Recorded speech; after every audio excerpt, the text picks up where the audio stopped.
salah satu penambah rasa kegemaran semua orang, dari mulai kue hingga menjadi varian es krim. Ada 3 spesies utama vanila yang saat ini dikembangkan dan keseluruhannya merupakan tumbuhan yang dibawa dari Amerika Tengah. Vanilla planifolia dibudidayakan di Madagaskar, Pulau Réunion Prancis, dan kawasan tropis lainnya di sekitar Samudra Hindia. Kemudian vanilla tahitensis dibudidayakan di Pasifik Selatan, dan terakhir vanilla pompona dibudidayakan di Samudra Hindia Barat, Amerika Tengah, dan Amerika Latin. Dari ketiga spesies utama tersebut, vanilla planifolia adalah yang paling banyak dibudidayakan di dunia karena menghasilkan ekstrak vanila terbanyak.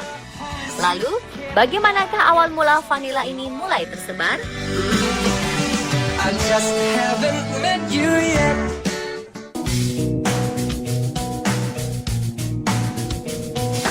Kata vanila berasal dari bahasa Spanyol, faina, yang memiliki arti polong sesuai dengan bentuk buah vanila.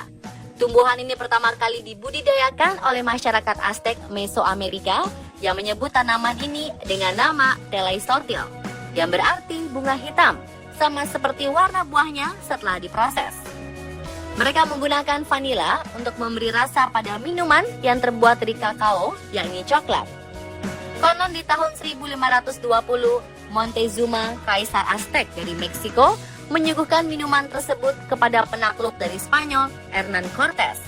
Cortés kemudian memperkenalkan biji kakao dan vanila ke Eropa. Di sana minuman coklat panas rasa vanila menjadi sangat populer di istana-istana Eropa. Tetapi baru pada tahun 1602, Hugh Morgan, apoteker Ratu Elizabeth, menyarankan penggunaan vanila untuk menambah rasa atau aroma. Kemudian pada tahun 1700-an, vanila mulai digunakan dalam minuman beralkohol, tembakau, dan parfum. Namun ternyata jauh sebelum munculnya Imperium Aztec, masyarakat Indian Totonac dari Veracruz, Meksiko telah menanam, memanen, dan memproses buah vanila. Baru pada awal tahun 1800-an, tanaman tersebut dibawa ke Eropa untuk dibudidayakan dan dibawa ke pulau-pulau di Samudra Hindia. Dari sinilah keyakinan vanila merupakan tanaman asli Amerika Tengah. Para petani kemudian berupaya untuk menghasilkan buah dari tanaman ini. Namun sebagian besar tidak berhasil karena tidak ada penyerbukan alaminya, yakni lebah dari genus Melipona. Sejak saat itu, Meksiko kemudian tetap memonopoli perdagangan vanila dari abad ke-16 hingga abad ke-19.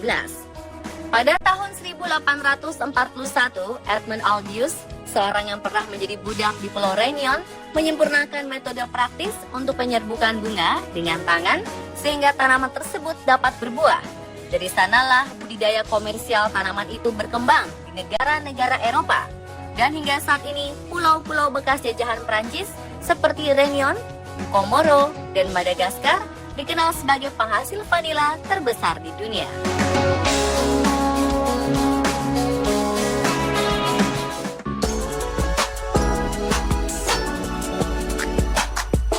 Vanila sebenarnya adalah buah dari tanaman sejenis anggrek. Dari 20.000 lebih varietas anggrek, vanila menjadi satu-satunya penghasil sesuatu yang bisa dimakan. Tanaman ini merupakan jenis tanaman rambat yang membutuhkan semacam penyangga dan sedikit peneduh. Pada alam liar, tanaman ini biasanya merambat pada pepohonan di hutan-hutan basah tropis dataran rendah. Anggrek vanila menghasilkan bunga berwarna kuning kehijauan yang tampak seperti berlilin dan tumbuh dalam kelompok. Setiap bunga hanya mekar sehari setahun selama beberapa jam saja. Masyarakat Indian Totonac dikenal sebagai orang yang sangat hati-hati menyerbuki tanaman itu. Mereka hanya menyerbuki beberapa bunga dalam setiap kelompok, sehingga tidak mudah terserang hama tanaman. Dengan cara yang dilakukan orang Indian tersebut, hasilnya sangat bagus, berupa buah panjang berwarna hijau dan berisi biji-biji yang sangat kecil. Buah itu dipanen dengan tangan dari 6 hingga 9 bulan kemudian sebelum benar-benar matang.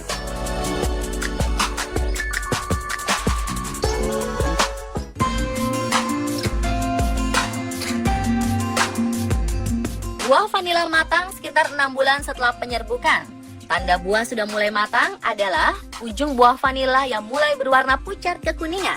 Pemanenan harus dilakukan dengan cermat karena buah yang terlalu matang dapat menyebabkan buah terbelah dan bijinya keluar, sehingga hanya sedikit yang dapat dipanen. Satu pohon vanila berusia 5 tahun dapat menghasilkan antara 1,5 hingga 3 kg buah per tahun dan terus meningkat hingga maksimum 6 kg.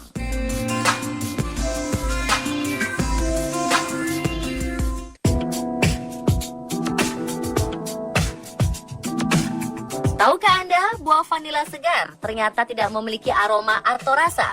Untuk mendapatkan rasa dan aromanya, harus melalui sebuah proses pengeringan ekstensif. Setelah proses tersebut dilalui, buah vanila akan mengeluarkan vanilin dengan aroma harum dan rasa yang khas. Kerap proses dan penyerbukan yang masih manual menjadikan tanaman ini sebagai salah satu komoditas rempah termahal. Di Meksiko, proses pengeringan tradisional dengan menyebarkan buah-buahan vanila pada selimut gelap di bawah sinar matahari untuk pengeringan awal. Namun, seiring perkembangan zaman, oven lebih banyak digunakan untuk pengeringan awal tersebut. Vanila kemudian dimasukkan ke dalam kotak-kotak khusus yang dibungkus selimut dan kain tebal agar cairannya keluar. Selanjutnya, vanila dijemur selama beberapa hari hingga buah tersebut berwarna coklat tua. Proses selanjutnya, vanila disimpan dalam kotak-kotak atau diletakkan di atas kertas berlilin sehingga perlahan-lahan mengering pada temperatur ruangan selama kurang lebih 45 hari. Buah tersebut kemudian disimpan dalam kontainer tertutup selama 3 bulan agar seluruh aromanya keluar.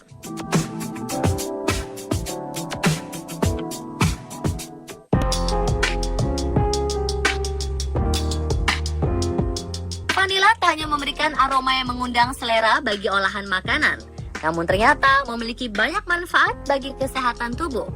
Dilansir dari boldsky.com, vanila ternyata mampu meningkatkan fungsi otak. Aroma vanila mampu meningkatkan kerja otak dan dapat membuat menjadi lebih pintar. Kedua, vanila merupakan penyuplai inflamasi yang efektif sama seperti jahe. Oleh karena itu, vanila mampu menyembuhkan peradangan yang dapat mempengaruhi kinerja kognitif Anda. Manfaat selanjutnya, kesehatan sistem saraf ternyata dapat dikontrol dengan aroma vanila yang dihirup. Aroma vanila yang menenangkan juga mampu menyembuhkan stres atau depresi yang sedang melanda. Bagi ibu hamil, saat mual melanda, cobalah untuk menghirup aroma vanila. Aroma ini akan secara perlahan meredakan rasa mual dan membuat rileks.